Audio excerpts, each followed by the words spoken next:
সমস্ত প্রশংসা আল্লাহ তাআলার জন্য, যিনি আজকের জুমার দিনে পৃথিবীর শ্রেষ্ঠ স্থান মসজিদে সমবেত হয়ে নামাজ আদায়ের লক্ষ্যে বিশ্ব নবীর শানে মানে কয়েক মর্তবা দুরূদ শরীফ পড়ার তৌফিক দান করেছেন। আল্লাহ সুবহানাহু ওয়া তাআলার কাছে জবান খুলে মুহাব্বতে শুকরিয়া আদায় করি, সকলে বলি আলহামদুলিল্লাহ। ওয়াসবির ফাইনাল্লাহা লা ইউযীউ আজরাল মুহসিনিন, সূরা হুদ আয়াত নম্বর 115। আল্লাহ বলতেছেন, আমার হাবিব আপনি ধৈর্য ধারণ করুন, নিশ্চয়ই আল্লাহ তাআলা সৎ কর্মশীলদের প্রতিদান নষ্ট করবেন না। সৎ কর্মশীল যারা আমলে সালেহ করে, নেক আমল করে, আল্লাহ বলতেছেন নেক আমল আমি আল্লাহ প্রতিদানের কোনো কিছুই কমতি করব না এবং নষ্ট করব না।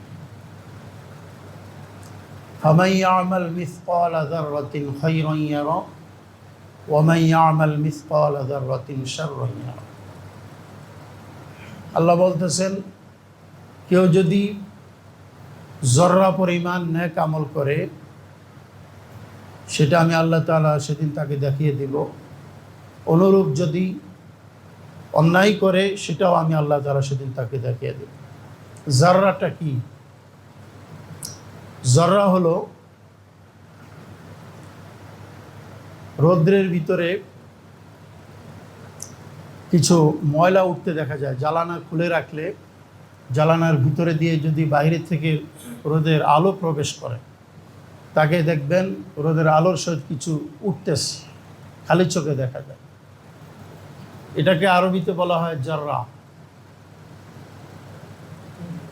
একেবারে অণু পরিমাণ, যেটা খালি চোখে দেখা যায় না, অনুবীক্ষণ যন্ত্র লাগে।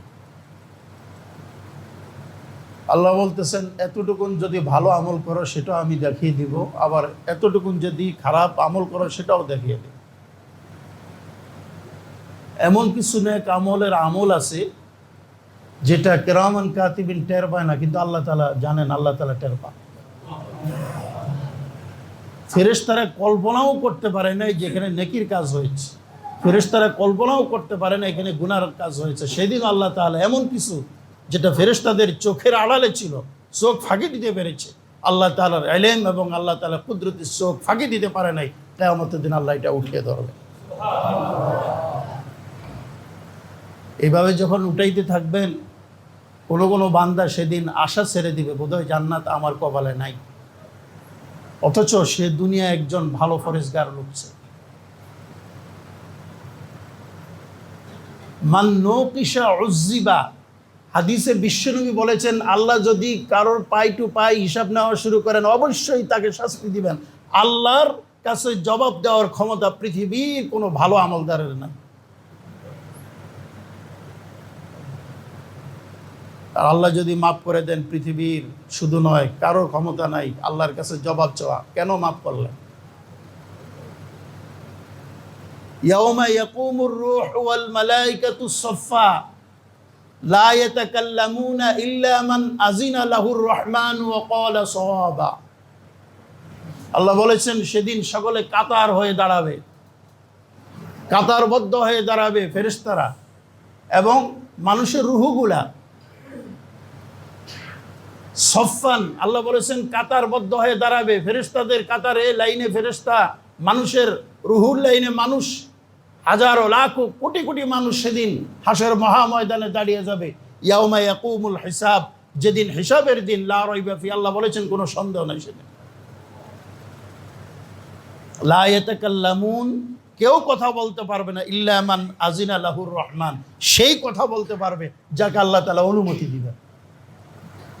সূরা নাবার শেষের দিকে আল্লাহ তাআলা বলতেছে সেদিন কেউ কোনো কথা বলতে পারবে না, যাকে আল্লাহ অনুমতি দিবেন সেই সেদিন কথা বলতে পারবে।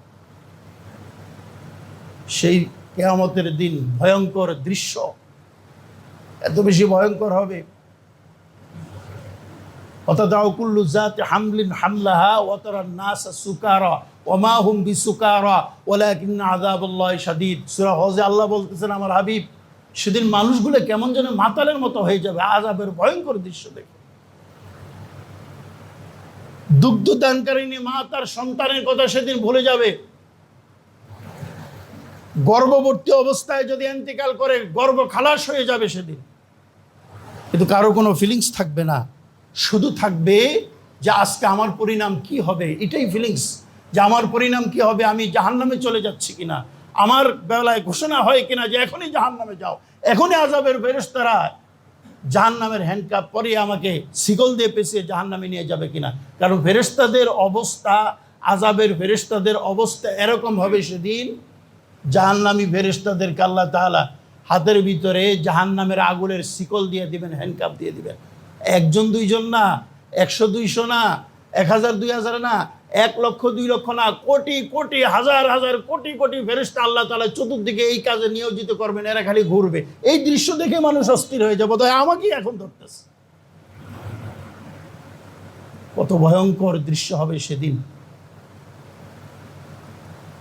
মাথার উপরে সূর্য হবে, আযাবের ফেরেশতারা টহল দিবে, আল্লাহ তাআলা পাহাড় কান ধারণ করবেন সেদিন। আল্লাহ তাআলার মুখের ভিতরে কোনো হাসি থাকবে না। আল্লাহ তাআলা কঠোর আকারে সেদিন একজন বিচারপতি যেভাবে নিরপেক্ষতার দায়িত্বে আসন গেড়ে তার সিংহাসনে বসে থাকে, কারো পক্ষেও নেয় না, বিপক্ষেও যায় না। আল্লাহ তাআলা সেদিন ইনসাফের সহিত বিচার কায়েম করার জন্য বসে অবস্থান করবেন।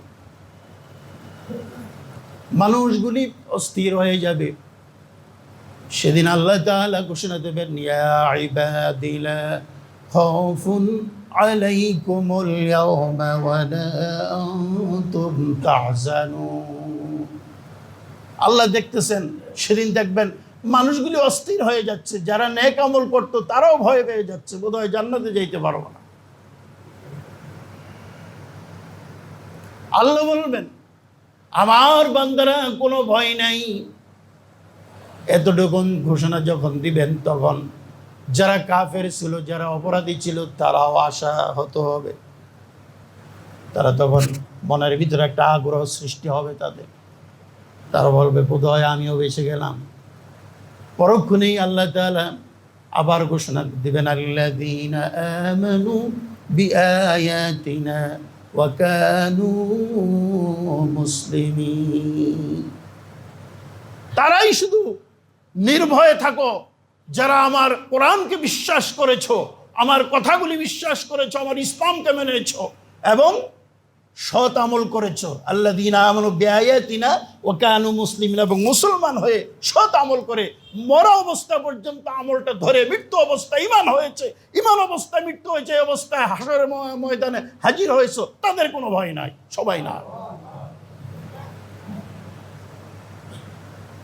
এই ঘোষণা যখন দিবে কাফের মুশরিকরা তখন বলবে, ওয়াল্লাহি মা কুন্না মুশরিকিন। কোরআন, আল্লাহর কসম, আল্লাহ আমরা তো মুশরিক ছিলাম না, আমরাও তো আমলদার ছিলাম। মিথ্যা কথা বলবে সেদিন। মনে করবে দুনিয়ায় যেরকম ফাঁকিবাজি দিচ্ছি, আজকে বোধহয় ফাঁকি দেওয়ার সুযোগ আছে, চেষ্টা করবে বাঁচার জন্য। আল-ইয়াওমা নাখতিমু আলা আফওয়াহিহিম ওয়া তুকাল্লিমুনা আইদিহিম ওয়া তাশহাদু আরজুলুহুম বিমা কানু ইয়াকসিবুন। আল্লাহ বললেন, সেদিন আমি মুখের জবান অফ করে দিব, মুখ হয়ে যাবে লেবেল চামড়ার মতো, গালের চামড়ার মতো, কোনো চিহ্ন থাকবে না, একেবারে লেবেল চামড়ার মতো আল্লাহ করে দিবেন গালের চামড়া। ওয়াতুকাল্লিমুনা আইদিহিম, হাত কেটে বলবেন, হাত এই লোক কি করেছিল তার জ্ঞান থেকে শুরু করে মৃত্যু পর্যন্ত সাক্ষী দে।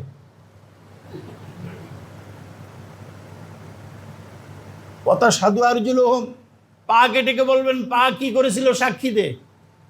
প্রত্যেকটা অঙ্গ প্রত্যঙ্গ সেদিন তার বিরুদ্ধে সাক্ষী দিতে থাকবে। কিরামান কাতিবিন তো আছেই।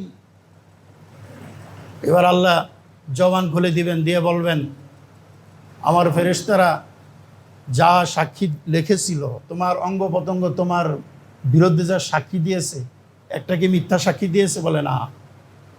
ওয়াকালু লিজুলুদিহিম লিমা শাহিদতুম আলাইনা ক্বালু আনতাকানাল্লাহুল্লাযী আনতাকা কুল্লা শাইইন।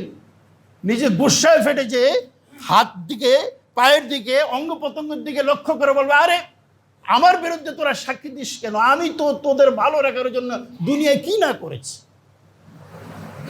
হাতে ব্যথা হয়েছে, দৌড়ে চলে গিয়েছে ডাক্তারের কাছে।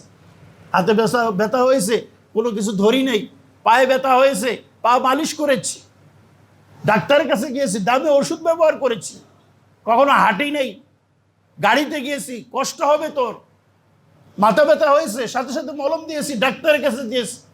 তোমাদের ভালো রাখার জন্য আমি কি না করেছি, তোমাদের কষ্ট আমার সইতো না, আজকে আমার কষ্টের দিন, বিপদের মুহূর্তে তোমরা আমার বিরুদ্ধে সাক্ষী দিচ্ছ।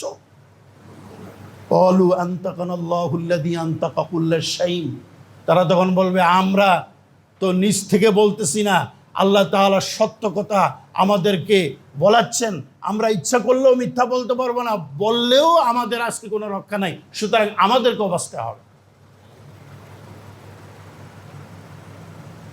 যখন এইভাবে তারা সাক্ষী দেওয়া শুরু করবে, সাক্ষী দেওয়ার ফল আল্লাহর কাছে তো সব কিছু রেকর্ড, তারপরও বান্দাকে বুঝানোর জন্য যে আমি কারোর উপর জুলুম করি না, এটা বুঝ দেওয়ার জন্য। বিচারক যদি কোনো খুনিকে দেখে যে খুন করেছে, ওই মামলা যদি তার আদালতে যায়, তার বেঞ্চে যদি যায়, সে তখন বলতে পারবে না যে আমি নিজে দেখেছি এই খুনি এ খুন করেছে, এটা বলে সে রায় দিতে পারবে না। এটা নিয়ম নাই, রুলস নাই। রুলস হচ্ছে সাক্ষী উপস্থিত করতে হবে যে একে খুন করেছে, কে কে দেখেছে, কিভাবে খুন করেছে। বিচারক নিজে দেখলো, তখন বলতে পারবে না যে আমি দেখেছি এই ভিত্তিতে ফাঁসির রায় দিলাম, এটা বলার কোনো নিয়ম নাই, রুলসেও নাই, এটা কোনো আইনের ধারায়ও নাই, সে পারবে না। সে ধারায় আসতে হইলে তাকে প্রমাণ করিয়ে এরপরে খুনিকে শনাক্ত করে অপরাধী হিসাবে এরপরে সাজার রায় দিবে। আল্লাহ তাআলা সেই নীতি অবলম্বন করবেন কিয়ামতের দিন। আল্লাহ তাআলা সাক্ষী উপস্থিত করবেন, কিরামান কাতিবিন তো আছেই, এরপর অঙ্গ প্রত্যঙ্গ তার বিরুদ্ধে সাক্ষী দিবে। সাক্ষী দেওয়ার ফল তখন সে বলবে, এখন আল্লাহ তাআলা বলবেন তাকে লক্ষ্য করে, এখন তুমি বলো তোমার অঙ্গ প্রত্যঙ্গ কি সঠিক বলেছে, আমার ফেরেশতারা কি বেশি লিখেছে, না জুলুম করেছে, না আমি জুলুম করতেছি। সে তখন নির্দ্বিধায় স্বীকার করবে যে আল্লাহ কেউ মিথ্যা বলে নাই, সকলেই সত্যই বলেছে। আল্লাহ তখন বলবেন, একটু আগেই না বলেছিলা যে আমি মুশরিক ছিলাম না, আমি দুনিয়ায় গুনাহ করি নাই, আমি শিরিক করি নাই, আমি অন্যায় করি নাই। এবার আল্লাহ তাআলা দ্বিতীয় ধাপে সাক্ষী উপস্থিত করবেন। সৎ আমলগুলা, নেক আমলগুলাকে আল্লাহ তাআলা প্রতিদান নষ্ট করবেন না, এটাকে বোঝানোর জন্য আল্লাহ তাআলা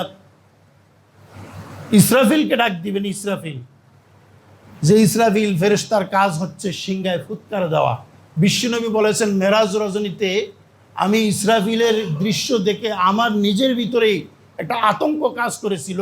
আমার আশঙ্কা হচ্ছিল, আমি মনে করেছিলাম আমি বোধহয় পৃথিবীতে ফিরে আসতে পারবো না, তার আগে কিয়ামত কায়েম করে ফেলবে সিংহে ফুৎকার দিয়ে। তার প্রস্তুতিটা এমন ছিল। রাসূল বলেছেন, আমি দেখেছি আল্লাহ তাআলা আরশ আজিমের নিচে বিশাল আকারে বিশাল অবয়বে ফেরেশতা ইসরাফিল আলাইহিস সালাম দুই পা ভালো করে স্ট্রং করে দাঁড়িয়ে, মাথা নিচের দিকে ঝুঁকিয়ে, কান দুইটা উপরের দিকে রেখে এইভাবে সিংহা নিয়ে মুখের ভিতরে নিয়ে রেডি করে আছেন। কখন আল্লাহ তাআলা বলবেন এইবার ফু দে, এ ফু দে, এই শব্দ কখন শুনবেন, শোনার সাথে সাথে অ্যাকশন, যাতে করে 1 সেকেন্ড দেরি না হয়। দেরি হইলে তার সমস্যা হবে, আল্লাহর কাছে জবাবদিহি করতে হবে। এই জন্য সে প্রস্তুতি নিয়ে দাঁড়িয়ে আছে, কিয়ামত পর্যন্ত সে ক্লান্ত হবে না। এইভাবে আল্লাহ তাআলা তাকে দাঁড়িয়ে রেখেছেন। যখনই আল্লাহর পক্ষ থেকে ঘোষণা আসবে ফুৎকার দে, ফুৎকার দে, দেওয়ার সাথে সাথে, বলার সাথে সাথে সে ফুৎকার দেওয়া শুরু করবে। বিশ্বনবী বলেছেন, সাহাবীরা আমার ভয় হইতেছিল, বোধহয় আমি দুনিয়া ফিরে আসতে পারবো না, এখনই ফুৎকারটা দিব। 1 সেকেন্ডও ক্লান্ত হবে না সে, কিয়ামতের আগ মুহূর্ত পর্যন্ত তার প্রস্তুতি ওইভাবেই থাকবে। ইসরাফিলকে আল্লাহ তাআলা তখন ডেকে বলবেন, ইসরাফিল বলে, লাব্বাইক ওয়া সাআদাইক, আল্লাহ আমি হাজির। আল্লাহ বলবেন, আমার পক্ষ থেকে যে ওহীগুলা নাজিল হয়েছিল, ওহীগুলা কি তুমি পৌঁছিয়েছো? দায়িত্ব তো জিবরাইলের, ইসরাফিলকে কেন আল্লাহ প্রশ্ন করো? কারণ তার আগে ইসরাফিল কাজ করেছিল একটা ধাপ। হাদিসের ভিতরে এসেছে, বিশ্বনবী বলেছেন, যখন ওহীগুলি নাজিল হইতো নবীদের উপর, শুধু আপনার আমার নবীর উপর না, হজরতে আদম আলাইহিস সালাম থেকে শুরু করে আপনার আমার নবী পর্যন্ত যত নবী রাসূলগণ পৃথিবীতে এসেছিলেন, 1,24,000 পয়গম্বর, এরা যে এসেছিলেন, এদের প্রত্যেকের কাছে জিবরাইল কারো কাছে এসেছে, কারো কাছে আসে নাই। আসমানি কিতাব যাদের কাছে এসেছিল তাদের কাছে এসেছিলেন। আর কেহ ওহী পেয়েছেন, কেহ এলকার মাধ্যমে আল্লাহ তাআলার পক্ষ থেকে বাণীগুলো পেয়েছেন। এদের ভিতর থেকে যাদের কাছে জিব্রাইল আসমানি কিতাব নিয়ে এসেছেন, আসমানে ওহী নিয়ে এসেছেন, জিব্রাইল সরাসরি আল্লাহ তাআলার কাছে যেতে পারেন নাই। জিব্রাইলের শেষ ঠিকানা কোথায় জানেন? সিদরাতুল মুনতাহা। সিদরাতুল মুনতাহা হলো আমাদের মাথার উপরে যে একটা আকাশ দেখেন, এটাকে বলা হয় সামাউদ দুনিয়া, দুনিয়ার আকাশ। এরকম 7টা আসমান আছে, 7টা আকাশের পর আল্লাহ তাআলা একটা জায়গা আছে, ওটাকে বলা হয় সিদরাতুল মুনতাহা। ওইখানে আল্লাহ তাআলা জান্নাত রেডি করে রেখেছেন, যে জান্নাত মৃত্যুর পর আল্লাহওয়ালাদেরকে আল্লাহ তাআলা দিবেন। ওইখানেই জিব্রাইল আলাইহিস সালামের বাড়ি। জিব্রাইল আলাইহিস সালামের বাড়ি সিদরাতুল মুনতাহা। ওখানে একটা বিশাল বড় বড়ই গাছ আছে। রাসূল বললেন, সাহাবীরা, এত বড় বড়ই গাছ, তার পাতাগুলা হাতির কানের মতো। রাসূল বলেছেন, প্রত্যেকটা পাতায় অসংখ্য ফেরেশতা প্রজাপতির মতো বসে পাহারা দিচ্ছে। এটা বর্ডার এলাকার গাছ। যেমন সীমান্ত এলাকায় কাঁটাতারে বেড়া থাকে, এক দেশের মানুষ আরেক দেশে কাঁটাতারের কারণে পার হইতে পারে না, নির্দিষ্ট চেকপোস্টের মাধ্যমে পার হইতে হয়। সাহাবীদেরকে বিশ্বনবী বললেন, ওই বড়ই গাছটা হচ্ছে উপরের এবং নিচের সিদরাতুল মুনতাহা, ওখানে বর্ডার এলাকার একটা এরিয়া, সীমানা। ওই সিদরাতুল মুনতাহায় ওই গাছের মাঝখানে হযরতে জিব্রাইল আলাইহিস সালামের বিশাল বড় বাড়ি আল্লাহ তাআলা তৈরি করে রেখেছেন। জিব্রাইলও আল্লাহকে দেখার সুযোগ হয় না। হাদিসের ভিতরে এসেছে, বিশ্বনবী একবার জিব্রাইলকে প্রশ্ন করলেন, ভাই জিব্রাইল, আপনি কি আল্লাহকে দেখেছেন? আমরা তো মনে করি সবসময় আল্লাহর কাছে জিব্রাইল থাকে, বোধহয় আল্লাহকে সবসময় দেখে। না, আল্লাহকে সবাই দেখার সুযোগ হয় না, কিন্তু কিয়ামতের দিন রাস্তার মুসি পর্যন্ত আল্লাহ তাআলাকে দেখবে, কোনো সমস্যা হবে না। হাদিস আছে, কিয়ামতের দিন আল্লাহ তাআলা ওপেন হয়ে যাবেন। এখন সিক্রেট আছে ব্যক্তি বিশেষ ছাড়া, কিন্তু ইসরাফিল সরাসরি আল্লাহকে দেখার সার্বক্ষণিক সুযোগ হয়। ওহী যখন নাজিল হইতো, বিশ্বনবী বলেছেন, সাহাবীরা, একটা শক্ত পাথরের উপরে, একটা শক্ত পাথরের উপরে লোহার শিকল আঘাত করলে যেমন ঠং ঠং শব্দ হয়, আল্লাহ তাআলা যখন ওহী নাজিল করার সিদ্ধান্ত নেন কোন নবী রাসূলের উপর, তখন এইভাবে আল্লাহ তাআলার আরশ আজিম থেকে একটা আওয়াজ বের হতো। ওই আওয়াজ যখন বের হতো, হযরতে ইসরাফিল আলাইহিস সালাম যেহেতু আল্লাহ তাআলার আরশ আজিমের নিচে কান খাড়া করে সিংহা মুখে লাগিয়ে আল্লাহর ওয়ার্ডারের অপেক্ষামান, সে শুনতে পায়, অপেক্ষা করতেছে, সে তখন শুনতে পায় ওই আওয়াজটা পৃথিবীর কোন যুগের কোন নবীর কাছে কি সম্পর্কে আল্লাহ তাআলা ওহী নাজিল করলেন, এটা সর্বপ্রথম ইসরাফিল আলাইহিস সালাম টের পাইতেন। ইসরাফিলকে আল্লাহ তাআলা বলতেন, ইসরাফিল, যা শুনেছো জিব্রাইলের কাছে এটা পৌঁছে দাও। সিদরাতুল মুনতাহা জিব্রাইল আলাইহিস সালাম এখানে অবস্থান করতেছে। বিশ্বনবী বলেন, ইসরাফিল জিব্রাইলের কাছে বাণীটা পৌঁছে দেয়। বিশ্বনবী যখন জিব্রাইলকে বললেন, জিব্রাইল, আপনি কি আল্লাহকে দেখেছেন? তখন জিব্রাইল আলাইহিস সালাম বললেন, ইয়া রাসূলুল্লাহ, ইয়া হাবিবাল্লাহ, আল্লাহকে দেখার সাধ্য কার আছে? আমি যে জায়গায় থাকি ওইখান থেকে আল্লাহ তাআলার আরশ আজিম হাজার হাজার কোটি কোটি গুণ অনেক দূরের রাস্তা। তার ভিতরে মাঝখানে আল্লাহ তাআলার 70,000 পর্দা রয়েছে, নূরের পর্দা। এক পর্দা থেকে আরেক পর্দার দূরত্ব হচ্ছে 500 বছরের দীর্ঘ রাস্তার সমান। এরকম 70,000 পর্দা ভেদ করে এরপর আল্লাহ তাআলার আরশ আজিম, ওখানে আরশ আজিমের উপরে আর রহমান আলাল আরশ ইস্তাওয়া, আল্লাহ তাআলা সমাসীন রয়েছেন। ইয়া রাসূলুল্লাহ, ইয়া হাবিবাল্লাহ, আমাকে যে সিদরাতুল মুনতাহা বর্ডার এলাকায় আল্লাহ রেখেছেন, ওখান থেকে যদি একটা চুলের সামান্য পরিমাণ, জর্রা পরিমাণ যদি আমি সামনে অগ্রসর হওয়ার চেষ্টা করি, লাহতারতু, অবশ্যই আমি জ্বলে পড়ে ছাই হয়ে যাব। ওই নূরকে আয়ত্ত করার ক্ষমতা আমার দেহের নেই। আল্লাহ এখানে আমাকে নিযুক্ত করেছেন। আমি ইসরাফিলের শব্দ শুনি, শব্দ শুনে ইসরাফিল বলে দেয় কোন নবীর কাছে কতটুকু ওহী নিয়ে যেতে হবে, কি বলেছেন আল্লাহ তাআলা, সেই বাণীটা পৌঁছে দেওয়ার জন্য ওই নবীর কাছে গিয়ে হাজির হয়ে যায়। ইয়া রাসূলুল্লাহ, ইয়া হাবিবাল্লাহ, আমি আল্লাহকে কিভাবে দেখব? আল্লাহকে দেখার সুযোগ হয়েছে ইসরাফিলকে। আল্লাহ তখন ইসরাফিলকে কিয়ামতের দিন ডেকে বলবেন, ইসরাফিল, ইসরাফিল তখন বলবে, আল্লাহ আপনার খেদমতে আমি হাজির। আল্লাহ তখন বলবেন, তুমি কি আমার বাণীগুলো পৌঁছিয়েছো জিব্রাইলের কাছে? বলবে, আল্লাহ অবশ্যই পৌঁছিয়েছে। এবার আল্লাহ জিব্রাইলকে ডাক দিবেন, জিব্রাইল, ইসরাফিল কি তোমার কাছে আমার বাণীগুলা হুবহু নবীদের কাছে যেভাবে পাঠিয়েছিলাম ওইভাবে পৌঁছিয়েছে? বলে, আল্লাহ পৌঁছিয়েছে। এবার আল্লাহ তাআলা জিব্রাইলকে প্রশ্ন করবেন, কাদের কাছে পৌঁছেছে? বলে, আল্লাহ যাদের কাছে অর্ডার করেছেন, যে সমস্ত নবী রাসূলদের কাছে পৌঁছানের, তাদের কাছে পৌঁছেছে। আল্লাহ তাআলা তখন সমস্ত নবী রাসূলদেরকে ডেকে বলবেন, আমার নবী রাসূলরা আপনাদের কাছে কি জিব্রাইল ওহী পৌঁছেছিল? বলে, হ্যাঁ অবশ্যই পৌঁছেছে, সে কোনো কমতি করে নাই। এবার নবীদের দেওয়া সেই ওহী সম্পর্কে তাদের উম্মতদেরকে আল্লাহ প্রশ্ন করবেন, আমার নবী রাসূলদের উম্মতেরা, তোমাদের কাছে কি তোমাদের নবীরা আমার দেওয়া ওহী পৌঁছেছিল? তাদের কেউ বলবে পৌঁছেছিল, আবার কেউ বলবে পৌঁছায় নাই। কারা বলবে পৌঁছায় নাই? ও যারা দুনিয়ায় কাজ করে নাই নবী রাসূলদের, যারা ওইখানে কসম করবে, আল্লাহর কসম আমরা মুশরিক ছিলাম, নরাই। যারা কাফের ছিল, মনে করেন আবু জাহেল, উতবা, সাইবা, মুগীরা, উমাইয়া ইবনে খলফ, রাসূলের যুগে যারা ছিল এদের অনুসারী, অর্থাৎ কাফেররা, ফেরাউন, হামান, সাদ্দাত, যারা আল্লাহকে অস্বীকার করেছিল বিভিন্ন নবী রাসূলের যুগে, এদের অনুসারীরা, এক কথায় যারা মুমিন মুসলমান ছিল না, এরা ছাড়া সকলেই। যারা বলবে পৌঁছেছিল এদের সংখ্যায় কম, যারা বলবে পৌঁছায় না এদের সংখ্যা অনেক গুণ বেশি। কারণ প্রত্যেক যুগের নবী রাসূলদের অনুসারীর সংখ্যা ছিল কম এবং বিরোধীদের সংখ্যা ছিল বেশি। এবং নবী রাসূলরা সারা কিয়ামত পর্যন্ত আমলদারের সংখ্যাও হবে কম, বেআমলের সংখ্যা, আল্লাহদ্রোহীদের সংখ্যা হবে বেশি। এটা এখনকার সময়ে যেরকম প্রত্যেক যুগের নবী রাসূলদের যুগে তাদের সময় এরকম ব্যবধান ছিল।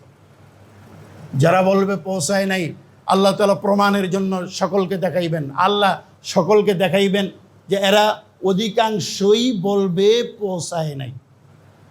সুতরাং এদের কথাগুলি আগে শুনতে হবে। আল্লাহ তাআলা তখন ডাক দিবেন, তোমাদের কাছে কি কোনো নবী রাসূল আসে নাই? বলে, না আসে নাই, দাওয়াতও পাই নাই, নবী রাসূল আসে নাই। আল্লাহ তাআলা তখন একজন করে সমস্ত নবী রাসূলদেরকে ডেকে ডেকে বলবেন, পৌঁছাইছে? বলে, হ্যাঁ পৌঁছাইছে। পৌঁছাইছেন? বলে, পৌঁছাইছি। পৌঁছাইছেন? ডাকতে ডাকতে হযরতে নূহ আলাইহিস সালামকে আল্লাহ ডাকবেন। বুখারী শরীফের হাদিসের ভিতরে এসেছে, নূহ আইনা নূহ, নূহ কোথায়? হযরতে নূহ আলাইহিস সালাম দাঁড়িয়ে যাবেন, আল্লাহ আমি আছি। নূহ তুমি কি পৌঁছেছো? বলে, আল্লাহ পৌঁছেছি।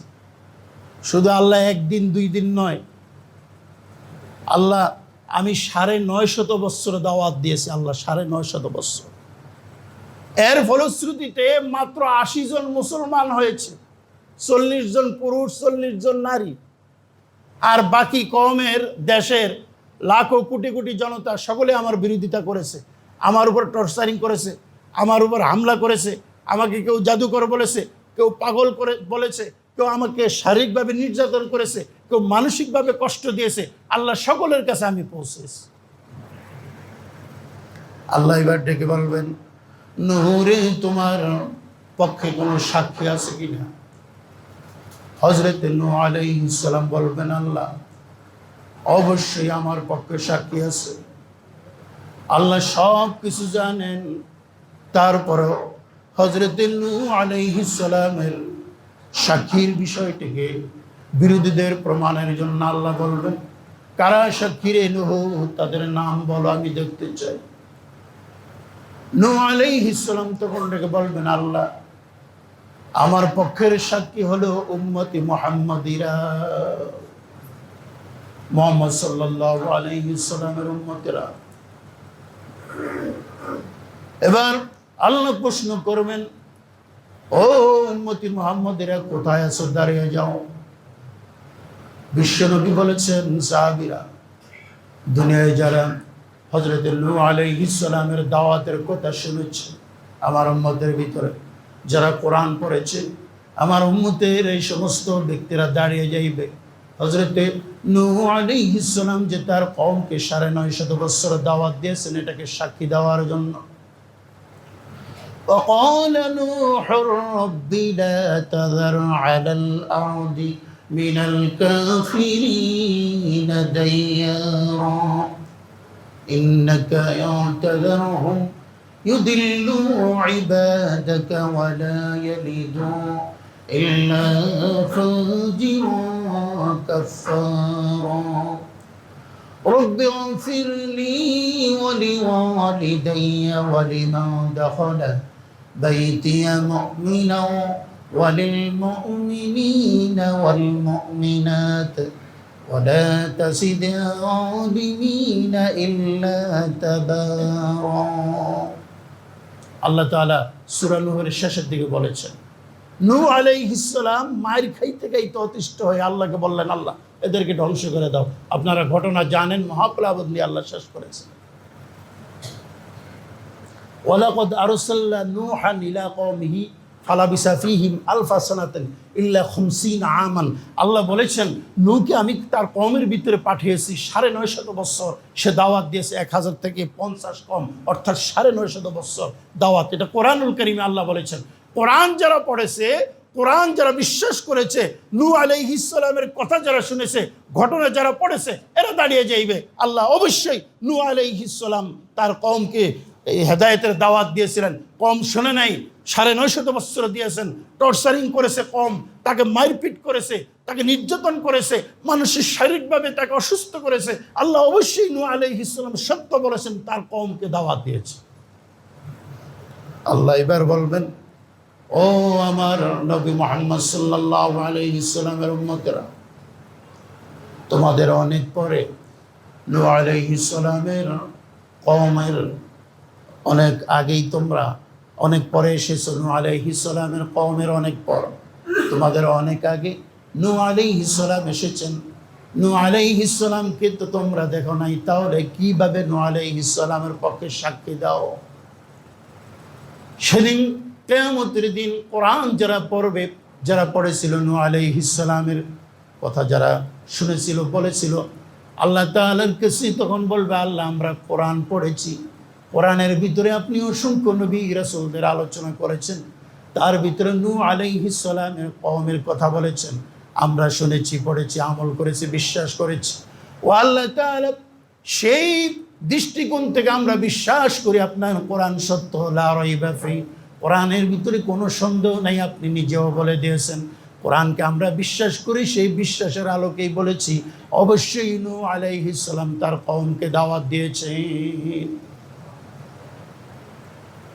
কওমের লোকেরা তখন চুপচাপ দাঁড়িয়ে যাইবে, তার বিপক্ষের লোকেরা যারা দাঁড়িয়ে যাইবে, সমস্ত নবী রাসূলদের দাওয়াতের বিপক্ষের লোকেরা দাঁড়িয়ে যাইবে। এখন তো তোরা খেয়ে যাচ্ছে চতুর্দিক থেকে, মাছের জালের মতো টানতে টানতে উপরে নিয়ে আসতেছে, চতুর্দিকেই জাল, যেদিকে যাই সেদিক থেকেই আল্লাহ তাআলার পক্ষ থেকে বিশাল বড় প্রমাণ, সাক্ষী, এগুলাকে ভেদ করার ক্ষমতা তো আমাদের নাই, মিথ্যা প্রমাণ করার তো কোনো ক্ষমতা নাই, আগেই তো মিথ্যা কথা বলেছি কসম করে।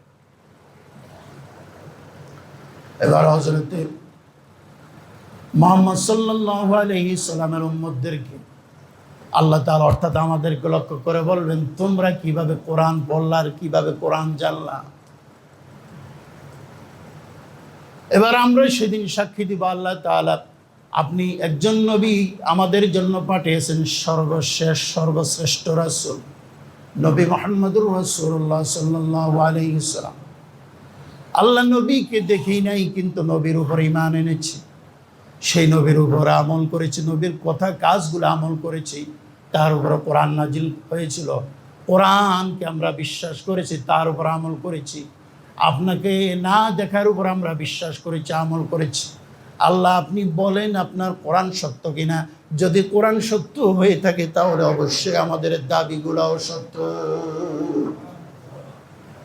কোরআনের কাছে আল্লাহ দুর্বল, কোরআন আল্লাহর বাণী, কোরআনের কাছে আল্লাহ দুর্বল। কিয়ামতের দিন এই কোরআন যখন হাসরের মহাময়দানে জাহান্নামীদেরকে আল্লাহ তাআলা দিয়ে দিবেন, যখন জাহান্নাম থেকে এইভাবে আল্লাহ তাআলা সমস্ত মানুষদেরকে বের করবেন, নবী রাসূলদের এবং বিভিন্ন ধরনের ফেরেশতাদের শাফায়াতের মাধ্যমে, এক পর্যায়ে যারা শুধু ঈমান এনেছিল এরা ছাড়া আর জাহান্নামের ভিতরে কেউ থাকবে না। এরা তখন সেদিন বিশ্ব নবীকে ডেকে বলবে, ও নবী মুহাম্মদ, আপনি আমাদেরকে একটু শাফায়াত করেন। আমাদের সহিত যারা ছিল তাদেরকে বের করে নিয়ে গেলেন, আমাদেরকেও বের করে নিয়ে যান। সেদিনও বিশ্ব নবী সেই কথা বলবেন, হাবাসাহুমুল কোরআন, কোরআন তোমাদেরকে আটকিয়ে দিয়েছে, কোরআনের উপর হাত মারার ক্ষমতা আমার নাই। কোরআন কি বলেছে? যে ব্যক্তি ঈমান আনবে না সে চিরকাল জাহান্নামে থাকবে। কোরআনের উপর হাত মারার ক্ষমতা আমার নাই। আল্লাহর কাছে যখন আমরা কোরআনের কথা বলবো, আল্লাহ তখন এই কথা প্রমাণে বিশ্বাস সকলকে কোরআনের জন্য বলবেন, হ্যাঁ কোরআন সত্য, আমি কোরআন সত্য হিসাবে নাজিল করেছি। বিশ্বনবী সেদিন জাহান্নামীদেরকে এই কথা বলবেন, কোরআন আটকে দিয়েছে, কোরআনের উপর হাত মারার ক্ষমতা আমার নাই। তখন এই আয়াত প্রসঙ্গে, এই ঘটনা প্রসঙ্গে আল্লাহ তাআলা কোরআনুল কারীমের সূরা নিসার 41 নম্বর আয়াত নাজিল করলেন, ফাকাইফা ইযা জিনা মিন কুল্লি উম্মাতিন বিশাহিদিন ওয়া জিনা বিকা আলা হাউলাই শাহিদা। আমার হাবিব, সেদিন আপনার অবস্থাটা কি হবে? যেদিন হাজার হাজার উম্মতের বিরুদ্ধে আমি সাক্ষী দাঁড় করাবো, ওই সাক্ষীদের পক্ষে আপনি সাক্ষী দিবেন। সেদিন আপনাকে মহাসাক্ষী বানাবো, সমস্ত নবীদের সাক্ষীর উপর, সমস্ত সাক্ষীদের উপর আপনাকে সাক্ষী বানাবো। আপনার সাক্ষী গ্রহণ করে আমি আল্লাহ তাআলা কিয়ামতের দিন ফয়সালা কায়েম করব, ইনসাফ কায়েম করব। আমি আল্লাহ তাআলা কিয়ামতের দিন মামলার নিষ্পত্তি করব। সেদিন আপনার দামটা কত বড় হবে! আল্লাহ এই কোরআনের আয়াত যখন নাজিল করেছিলেন, বিশ্বনবী আয়াতের ভাব ভঙ্গিমায় কেঁদে কেঁদে চোখের পানি দিয়ে বুক ভাসিয়ে দিচ্ছিলেন। আল্লাহ এত বড় মূল্যায়ন তুমি আমাকে করলা, যেখানে সমস্ত জাতির বিরুদ্ধে জাতি সাক্ষী দিবে, তাদের ওই সাক্ষীকে আমি সত্যায়ন করব, এমনকি আমার উম্মতের সাক্ষীকে আমি সত্যায়ন করব শুধুমাত্র তোমার কোরআন দিয়ে। তোমার কোরআন সত্য হবে সেদিন, এবং আমার বিষয়টাও সত্য হবে, মোমেনদের কাজ কি সত্য হবে, আমলও সত্য হবে, কাফেররা বাতিল হিসেবে পরিগণিত হবে, তাদের অবস্থান হবে জাহান্নাম। আল্লাহ, সুতরাং তুমি আমাকে এত মূল্যায়ন করলা কোরআন দিয়ে, ও আল্লাহ তাআলা তোমার কৃতজ্ঞ আদায় করে আমি জীবনে শেষ করতে পারবো না। হযরত আব্দুল্লাহ ইবনে মাসউদ রাদিয়াল্লাহু তাআলা আনহু বলেন, আয়াতটি নাজিল হওয়ার পর বিশ্বনবী আমাকে ডেকে বললেন, আব্দুল্লাহ ইবনে মাসউদ, তুমি একটু কোরআন তেলাওয়াত করে আমাকে শোনাও তো। সাহাবীদের ভিতরে কয়েকজন সাহাবী ছিলেন, গলা অনেক সুন্দর ছিল, কারি ছিলেন। তার ভিতরে একজন ছিলেন হযরত কাব ইবনে ওবাই, আব্দুল্লাহ ইবনে ওবাই ইবনে কাব তার নাম। এই সাহাবীর কণ্ঠস্বর অনেক ভালো ছিল এবং কারি ছিলেন। বারা ইবনে আসিব, এই সাহাবীর কণ্ঠস্বর অনেক ভালো ছিল এবং কারি ছিলেন। আরেকজন ছিলেন হযরত আব্দুল্লাহ ইবনে মাসউদ রাদিয়াল্লাহু তাআলা আনহু, ওনার কণ্ঠস্বর অনেক ভালো ছিল এবং কারি ছিলেন। শুধু কারি নয়, ফুকাহা ছিলেন। একটা মাসলার ভালোভাবে ইস্তেনবাত জানতেন, যে বিশ্বনবী একটা মাসলা বলেছেন, ওই মাসআলা যদি ওনার কাছে নাও আসে, ও অনুরূপ কোনো মাসআলা যদি ওনাকে কেউ জিজ্ঞাসা করতে, মাসআলাটা কি হবে, উনি বিশ্বনবীর পূর্বেকার হাদিস এবং কোরআন যতটুকু নাজিল হয়েছিল এর উপরে নির্ভর করে মাসআলার রায় দিতেন। পরবর্তীতে ওই মাসআলা যখন বিশ্বনবীর কাছে জিজ্ঞাসা করা হইতো, হুবহু মিলে যেত, বিশ্বনবী তার মাসআলা সত্যায়ন করতেন। আব্দুল্লাহ ইবনে মাসউদ আমার মনের কথাই বলেছে। এত বড় আলেম ছিলেন সাহাবীদের ভিতরে। সেই মাযহাবের হযরতে আব্দুল্লাহ ইবনে মাসউদ রাদিয়াল্লাহু তাআলা আনহুর মাযহাবের অনুসরণ হযরত ইমাম আবু হানিফা করে করে মাসলা ইস্তেনবাত করেছেন। হানাফি মাযহাব পৃথিবীতে প্রতিষ্ঠা করেছেন। হানাফি মাযহাব আব্দুল্লাহ ইবনে মাসউদ রাদিয়াল্লাহু তাআলা আনহুকে উনি ফলো করতেন সবথেকে বেশি।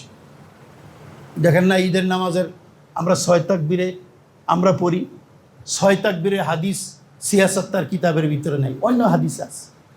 সিয়াসাত্তার কিতাবে 6 তাকবীরের হাদিস নাই, কিন্তু সহি হাদিস সিয়াসাত্তার শুধু না, এর বাহিরে বহু আছে।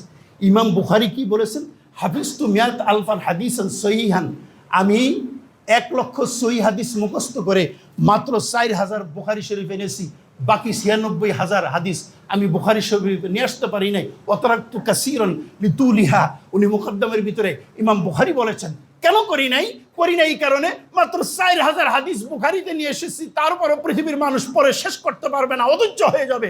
আর যদি 96 বাকি নিয়ে আসতাম, 1 লক্ষ হাদিস যদি পড়তো পৃথিবীর মানুষ, এটা অস্থির হয়ে যেত, পড়তে পড়তে ধৈর্যচ্যুত হয়ে যেত। ধৈর্যচ্যুত যাতে করে না হয় সেজন্য বুখারী শরীফকে আমি সংক্ষিপ্ত করেছি। আমি মাত্র 4000 হাদিস নিয়ে এসেছি, বাকি 96,000 হাদিস আমি রেখে দিয়েছি। এখন আপনি যদি বলেন যে 4000 বুখারীতে হাদিস, এগুলি শুদ্ধ, এর বাইরে আর কোনো হাদিস নাই, এটা যেরকম একটা বোকামি, আপনি কিছুই জানেন না। এই গোরামির উপর এটা একটা গোরামি যে 6 তাকবীরের সহিত ঈদের কোনো নামাজ নাই, এটা একটা গোরামি। হ্যাঁ, রাসূল 12 তাকবীরে নামাজ পড়েছেন, 6 তাকবীরও পড়েছেন, 2 রকমের হাদিস আছে। তা আছে কোথায়? আমাদের যে 6 তাকবীরে ঈদের নামাজ পড়ি, এগুলোর হাদিস আছে কোথায়?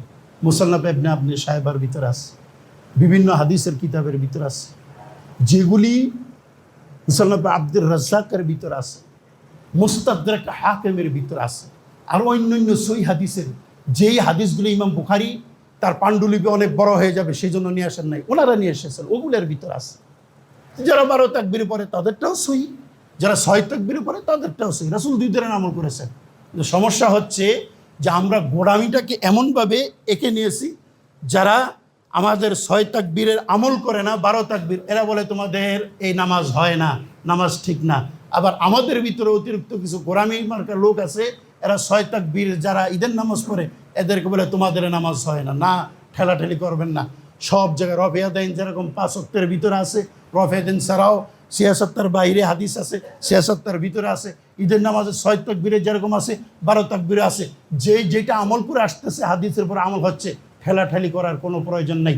2 ধরনের আমলের কথাই হাদিসে আছে। এই সমাধানমূলক কথা আজকে আমরা না বলার কারণে আমাদের ভিতরে, মুসলমানদের ভিতরে ফাটল তৈরি হয়ে যাচ্ছে। সত্যিকারের জিনিসটা কেউ তুলে ধরে না যে আসলে হাদিসটা এইভাবে আছে। আরে ভাই, রফিয়াদাইন আমরা করি না হানাফি মাযহাবে, বাকি 3 মাযহাবে আছে তো, হাদিসে আছে তো, এরা তো করে, ওদেরকে খারাপ বলার কি কারণ আছে? আবার রফিয়াদাইন আমরা করি না, অন্যরা যারা করে, আমরা যারা করি না, আমাদেরকে দোষারোপ কোন যুক্তিতে করেন ভাই? রাসূল কি রফিয়াদাইন ছাড়া হাদিসের এইভাবে আমলের নামাজ পড়েন নাই? রফিয়াদাইন ছাড়া কি নামাজ পড়েন নাই? হাদিসে কি নাই? বুখারী মুসলিমে নাই? অন্যান্য হাদিসের ভিতরে কি আছে না? 76 ভিতরেই তো আছে, বাহিরে আছে। তাহলে গোরামিটা কিসের? যেটা যেভাবে যার ভালো লাগে, আমল আগের থেকে যেভাবে আসতেছে করতেছে করে, কিন্তু একজন আরেকজনের টানা হেঁচড়ার কোনো প্রয়োজন নাই। 4 মাযহাবের সঠিক কেউ হাদিসের বাইরে করেননি। হযরতে আব্দুল্লাহ ইবনে মাসউদ রাদিয়াল্লাহু তাআলা আনহু ফলো করতেন ইমাম আবু হানিফা। আব্দুল্লাহ ইবনে মাসউদ চিকুন চাকুন ব্যক্তি ছিলেন, বাইরে হাদিসের ভিতরে এসেছে, রাসূল বলেছেন অনেক মোটা স্বাস্থ্য, নাদুস নিদুস আমার উম্মতের ভিতরেও দেখতে অনেক হৃষ্টপুষ্ট, কিন্তু কিয়ামতের দিন যখন দাড়ি পাল্লায় মাপা হবে, সেদিন তার ওজনটা একটা মশার ডানার মতো হবে না, এরকম মূল্যহীন হবে আল্লাহ তাআলার কাছে। আবার আমার উম্মতের ভিতরে এরকম মানুষ, শুকনা চিকন, চেহারাও ভালো না, দেখলেও পছন্দ হয় না, তার কোনো মান মর্যাদাও মানুষের কাছে নাই, কিন্তু তাকে যদি কিয়ামতের দিন দাড়ি পাল্লায় ওজন দেওয়া হয়, আমার এরকমও উম্মতের ওজন হবে উহুদ পাহাড়ের থেকে অনেক বেশি ভারী। সুতরাং মানুষের বাহ্যিক রূপ দেখে মানুষ মূল্যায়ন করতে হয় না, মানুষের আসল রূপ দেখে মানুষ মূল্যায়ন করতে হয়। আসল রূপের খবর আল্লাহই জানে। আব্দুল্লাহ ইবনে মাসউদ হ্যাংলা পাতলা ছিলেন, সিমসাম মানুষ ছিলেন। ওনার 2টা পা ছিল একেবারে চিকন, ছাগলের পার মতো। ছাগলের পায়ে গোশত নাই, আছে হাড্ডি আর চামড়া। ছাগলের পা তো ভালো করেইছেন, ছাগলের পায়ে কোনো গোশত থাকে না, আছে হাড্ডি আর চামড়া, আর কিচ্ছু নেই। মক্কা বিজয়ের সময় মক্কার এরিয়ার ভিতরে সাহাবীরা যখন গেলেন, রাসূল সহ 10,000 সাহাবী নিয়ে বিশ্বনবী গেলেন, সেদিন কারোর ক্ষমতা ছিল না মক্কার কোনো লিডারের যে বিশ্বনবীর কাফেলাকে বাধা দেওয়ার। যদি বাধা দিত, মক্কার সমস্ত ঘরগুলিকে এইভাবে তুলার মতো উড়িয়ে দিতেন। সাহাবীরা সেই হিম্মত নিয়ে এসেছিলেন, কারো বাবার ক্ষমতা নাই যে মক্কা এই মুসলমানরা এসেছেন, মক্কা বিজয় করবেন, এদেরকে চোখ তুলে কথা বলা। অথচ এক সময় বিশ্বনবীকে মক্কা থেকেই বের করে দেওয়া হয়েছিল, কাঁদতে কাঁদতে, চোখের পানি ছাড়তে ছাড়তে, রাত্রে গভীরে হযরত আবু বকর সিদ্দিক রাদিয়াল্লাহু তাআলা আনহুকে সাথে নিয়ে যখন যাচ্ছিলেন, কতক্ষণ যান আর পিছনের দিকে তাকান আর বলেন, মক্কারে তোকে ছেড়ে যাইতে মনে চায় না, মন চায় তোকে সামনে রেখে আমার প্রভুর কুদরতি পায়ে সিজদা দেই, কিন্তু তোর নিষ্ঠুর সন্তানেরা তোকে আমাকে রাখতে দিল না, এখানে থাকতে দিল না। আমি গেলাম, ও মক্কা আবার দেখা হবে, সেদিন তোর ইজ্জত সম্মান আমি অনেক বাড়িয়ে দিব। তাই বাড়াইছিলেন। সেদিন কাঁদতে কাঁদতে বিদায় হয়েছিলেন, চোখের পানিগুলো মুছতেছিলেন আর অগ্রসর হইতেছিলেন। আবু বকর সিদ্দিক বলেন, আমার কলিজা ফেটে যাচ্ছিল রাসূলুল্লাহর এই দৃশ্য দেখে। এমন মানুষকে তোরা চিনলি না, বের করে দিলি। আজকে 10,000 বাহিনী নিয়ে এসেছেন, কারোর বাবার ক্ষমতা নাই, চোখ তুলে কথা বল। তো মক্কা বিজয়ে যখন এলাকায় ঢুকলেন, কাফেররা সব রেখে পালিয়ে গেল, দেখলো মুহাম্মদের বাহিনীর সহিত মোকাবেলা করা সম্ভব না। আজকে যেভাবে নিয়ে এসেছে আমাদের মরণ ছাড়ার কোনো উপায় নেই। রাসূল তখন অভয় দিলেন, তোমাদের কোনো ভয় নাই, তোমাদের কোনো চিন্তা নাই। ইউসুফ আলাইহিস সালামের উপরে যেভাবে টর্চারিং করেছিল তার 11 ভাইয়েরা, 10 ভাইয়েরা, সেইভাবেই ইউসুফ আলাইহিস সালাম মিশরের প্রেসিডেন্ট হয়ে যখন বলেছিলেন যে তোমাদের কোনো ভয় নাই, লা তাসরিবা আলাইকুমুল ইয়াউম, তোমাদের উপর কোনো প্রতিশোধ নাই, তোমাদের সমস্ত কিছু অপরাধ আমি মাফ করে দিয়েছি। ইউসুফ আলাইহিস সালাম যেই ভাষায় বলেছিলেন আমার ভাই ইউসুফের সেই ভাষায় আমি বলতেছি, আমার কোনো ক্ষোভ নাই, তোমরা যদি কালেমা পড়ে নাও আমি কালেমা কারণে তোমাদেরকে মাফ করে দিব, তোমাদের যত নির্যাতন তোমরা করেছিলে সব আমি ভুলে যাব, একমাত্র আল্লাহর উদ্দেশ্যে তোমাদেরকে আমি মাফ করে দিব, যাও মাফ করে দিলাম।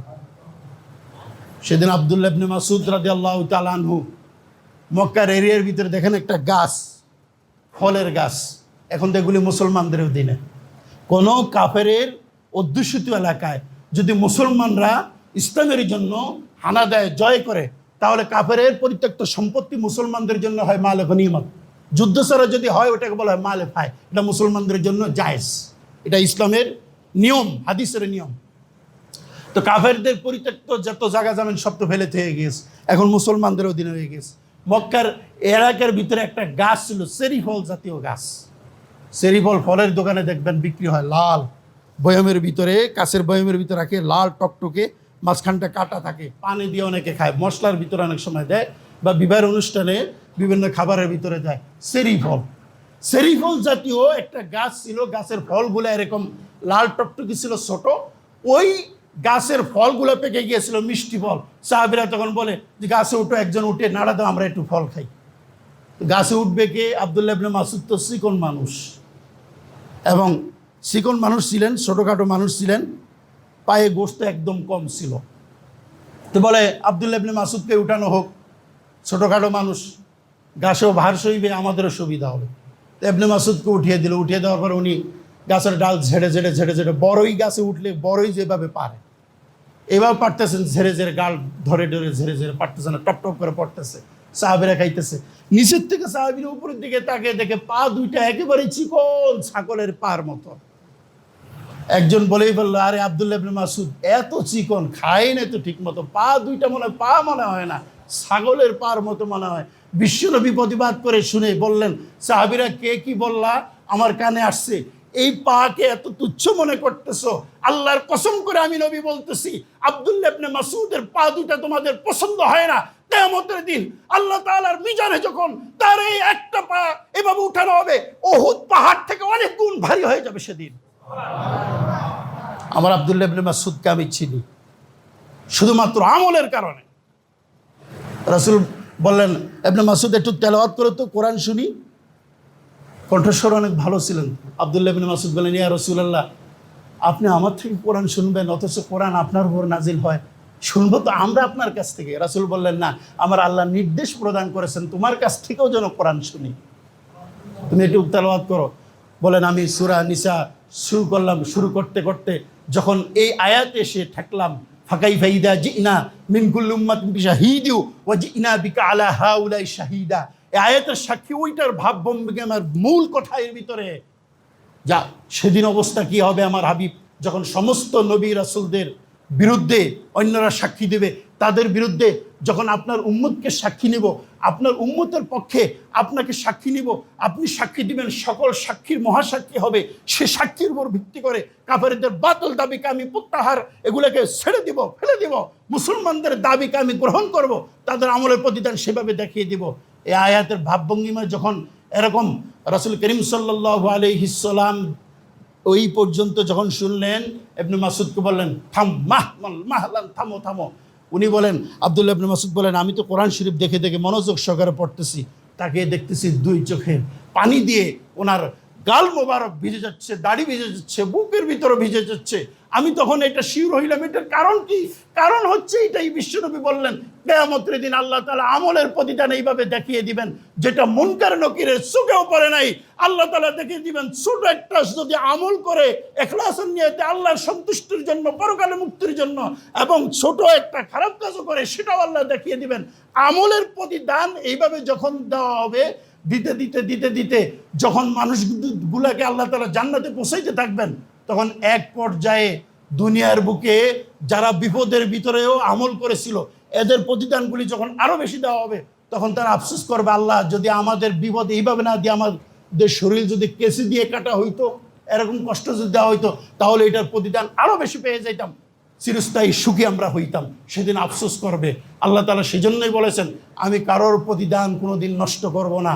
আমল করো, সব বাকিতে হবে, নগদ এখানে কাউকে দেওয়া হবে না, নগদ হবে কিয়ামতের দিন, সেদিন আর আমল হবে না। আল্লাহ তাআলা বুঝার আমল করাতে হবে আমাদেরকে।